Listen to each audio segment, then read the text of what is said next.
Hi, I'm Laura, and today in Cooking at Home with City Catering we are gonna make a cauliflower and broccoli cheese bake.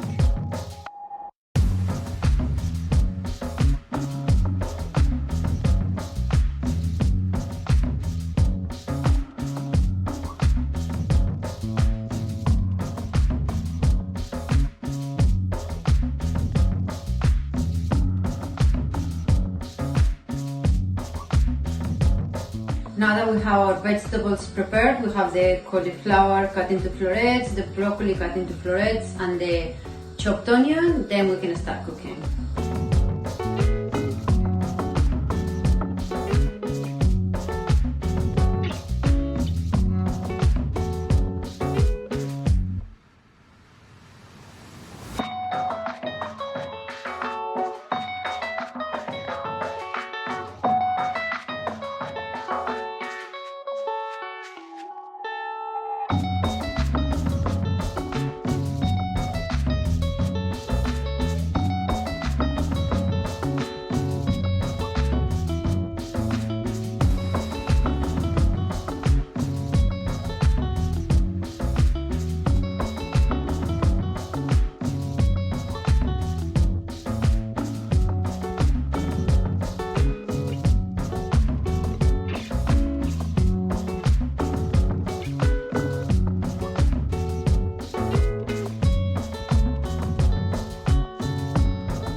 And now the cauliflower and broccoli bake with the cheesy crumbs just came out of the oven. Can you see? It's lovely, bubbly,